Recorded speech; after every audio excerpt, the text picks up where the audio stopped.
Thousands of Iraqi civilians have been fleeing the city of Mosul and surrounding villages as the US-backed operation to retake the city from Islamic State enters the 11th day.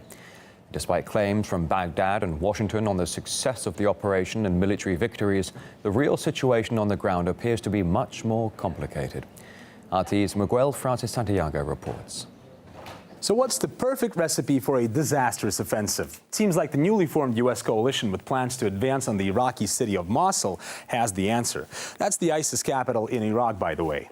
The recipe is quite simple. Take a box called coalition and throw in all the people who hate each other more than the targeted enemy. The Turks and the Iraqi government forces who hate each other, along with the Kurds, who also hate the Turks, by the way, and Iran-backed Shia militants who kind of hate the U.S. forces, along with the Kurdish forces, of course.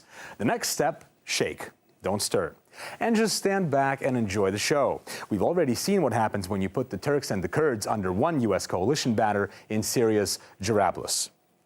Well, the tensions between the Turkish forces and the PYD, the Kurdish forces in northern Syria, certainly are intensifying. Fighting has put two of those U.S. partners at odds. Turkey has another motive for attacking Jarablus: to stem the ambitions of the main U.S.-backed Syrian Kurdish militia.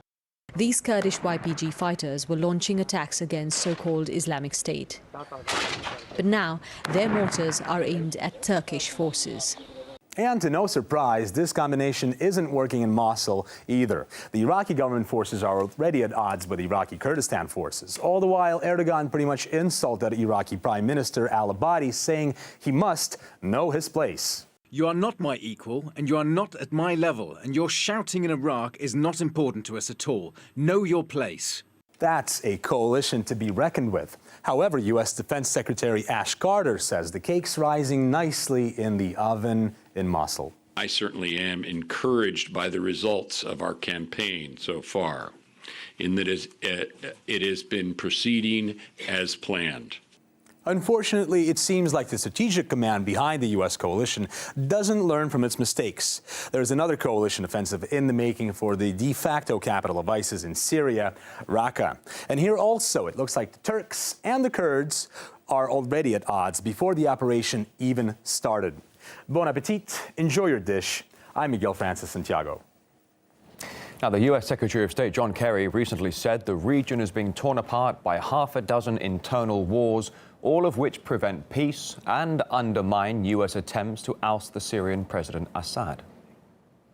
This is complicated because there are many wars taking place simultaneously in the same place.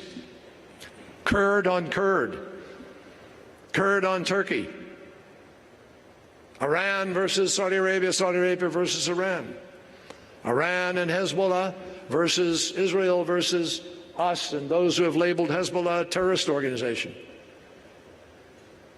A lot of people against Assad. The whole world against Daesh. Daesh against Assad and civilization and everybody else. Shia versus Sunni. Persian Shia versus Arab Sunni. I think that's more than 6.